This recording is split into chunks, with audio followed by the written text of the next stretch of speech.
I had a few questions for you men. One question is regarding Noah's Ark. Regarding Noah's Ark, why didn't the animals, I just want the middle section to answer, only the middle section. Why didn't, when Noah got all the animals in the ark, how come the tigers and the lions didn't start to eat all the other animals on the ark? Why didn't the animals eat the other animals? Why didn't the carnivore animals eat the plant eater animals or whatever? Why didn't they attack each other? Why? Go ahead. Your answer is? Because all the animals were vegetarian. Very good. You heard it. All the animals were vegetarian. Give me that, Captain. Genesis 1:30. Very good. Very good. You know there's some Israelites that can't answer that question. The book of Genesis, chapter 1 and verse 30. And to every beast of the earth, and to every fowl of the air, and to everything that creepeth upon the earth, wherein there is life, I have given every green herb. I have given every green herb for meat. For meat. And it was so. And it was so. So all the animals, including man, only ate the green herbs. Nobody ate meat. When did meat enter our diet? That's my next question. When did meat enter our diet? Yes, you right here. After the flood. Very good. In Genesis 9, after the flood. That's when meat was introduced to man's diet. Prior to the flood, nobody ate meat. Everybody understand that? Yes, sir. Very good. All right, next question. What was the name of the Pharaoh when our forefathers left Egypt? What was the name of the Pharaoh? Shalom. Was it Ramses II? Okay, if somebody challenged you and said, prove it, where would you go? It would be Exodus chapter 1, I think verse 10, where it says, it built for Pharaoh treasured cities. Okay, let's read that, Captain Isaac. Let's read. The book of Exodus, chapter 1 and verse 11. Therefore, they did set over them taskmasters to afflict them with their burdens. And they built for Pharaoh treasure cities, Pithom and Ramses. Now, that's very good. But now, I'm going to give you another one. Add this to your arsenal. Numbers chapter 33 and verse 3. Let's read 1 to 3. Testing. 1, 2. But verse 3 is the point. The book of Numbers, chapter 33 and verse 1. These are the journeys of the children of Israel, which went forth out of the land of Egypt, with their armies under the hand of Moses and Aaron. And Moses wrote their goings out according to their journeys by the commandment of the Lord. And these are their journeys according to their going out. And they departed from Ramesses in the first month. They departed from who? Ramses. Go ahead. In the first month, on the 15th day of the first month, on the morrow after the Passover, the children of Israel went out with an high hand in the sight of all the Egyptians. So don't let nobody tell you that the Pharaoh was Queen Hatshepsut, Akhenaten. No, it was Ramses. We departed from Ramses. That was the Pharaoh during the beginning of the 19th dynasty. Now, my next question. How come, now these are all questions based from the black unconscious thing. They always throw these questions up. How come there's no bones or tombs of the kings of Israel to be found? How come, if Israel existed, where are their tombs? How come nobody can find their tombs, their sepulchres, their burial grounds? Why is that? Now, here's where you go. Jeremiah chapter 8 and verse 1.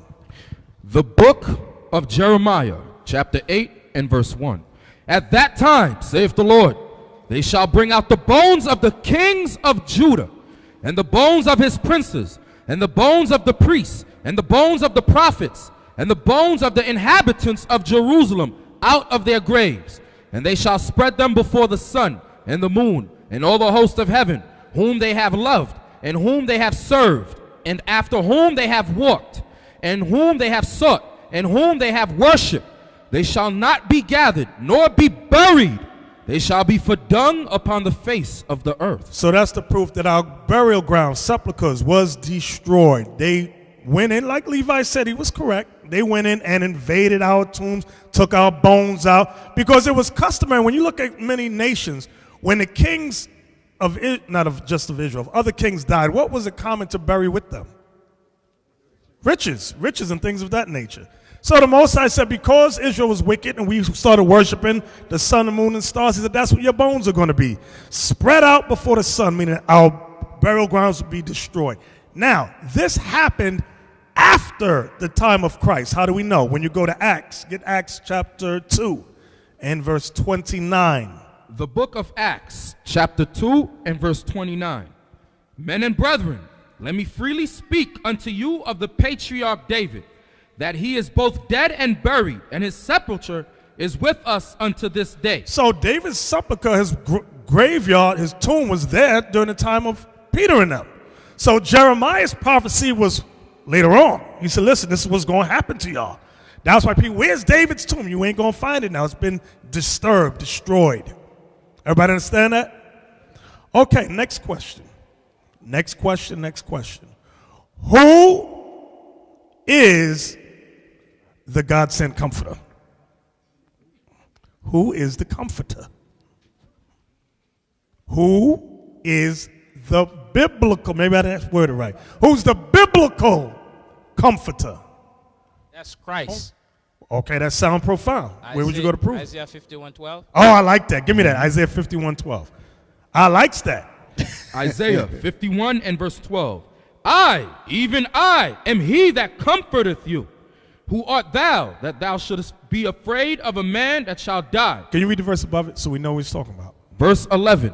Therefore, the redeemed of the Lord shall return, and come with singing unto Zion, and everlasting joy shall be upon their head.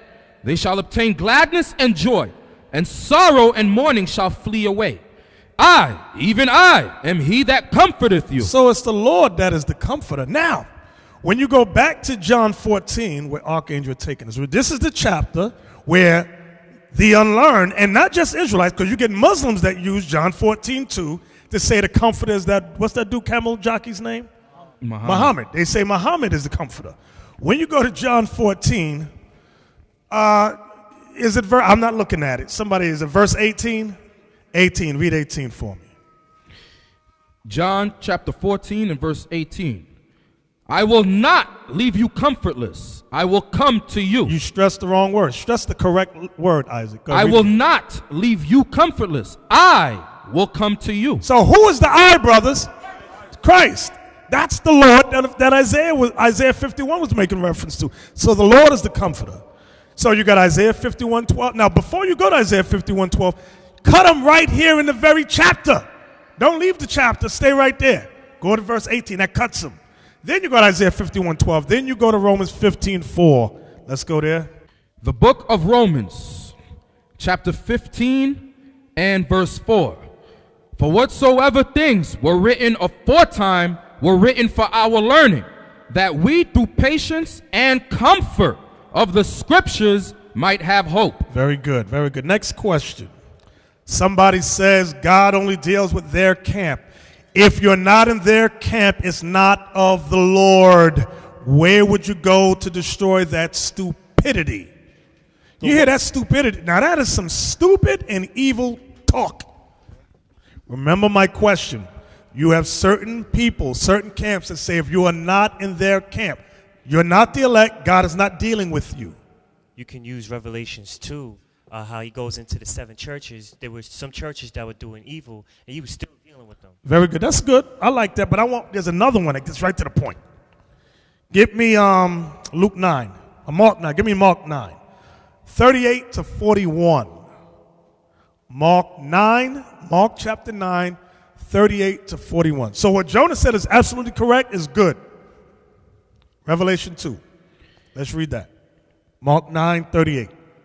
The book of Mark, chapter 9, verse 38. And John answered him, saying, Master, we saw one casting out devils in thy name, and he followeth not us. He followeth not us. He's not with our camp, with our group. Go ahead. And we forbade him, because he followeth not us. And we made him stop doing that, because he doesn't follow our camp. Go ahead. But Jesus said, Forbid him not, Christ said, forbid, don't stop them. Go ahead. For there is no man which shall do a miracle in my name that can lightly speak evil of me. Go ahead. For he that is not against us is on our part. Christ let them know, whoever's not against us is for us. Y'all understand that? Was that down to 41? Go ahead, go ahead. For whosoever shall give you a cup of water to drink in my name, because ye belong to Christ, verily I say unto you, he shall not lose his reward. Letting you know people going to get their reward. Just because you're not in a particular camp does not mean the Lord is not dealing with that camp. Did I say that right? Okay. I hear some stupidity out there. Some of you brothers might be falling for it. If it's not in this camp, it's not of the Lord. That's an egotistic maniac.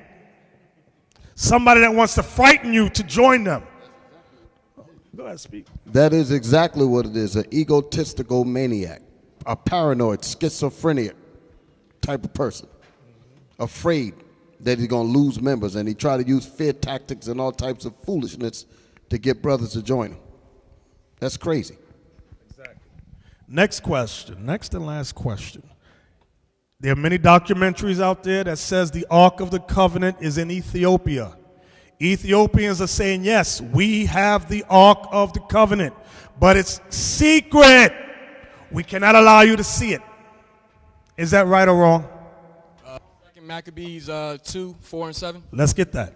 2 Maccabees 2, verse 4 and 5. 2 Maccabees, chapter 2 and verse 4. It was also contained in the same writing that the prophet, being warned of God, commanded the tabernacle and the ark to go with him as he went forth into the mountain, where Moses climbed up and saw the heritage of God. And when Jeremy came thither, Jeremy is Jeremiah. Go ahead. he found an hollow cave, wherein he laid the tabernacle and the ark and the altar of incense, and so stopped the door. And some of those that followed him came to mark the way, but they could not find it. Which when Jeremy perceived, he blamed them, saying, As for that place, it shall be unknown until the time that God gather his people again together. Y'all hear that? It shall be unknown until God gather his people together again, meaning until the 12 tribes of Israel come back. When we come back, that ark going to be right there with us, and we going to war. Just like when you read with Joshua and Moses, when the priests carried the ark in front, man, they tore up some stuff. Y'all got to read that history. Them nations ain't going to be able to stand against us. You watch.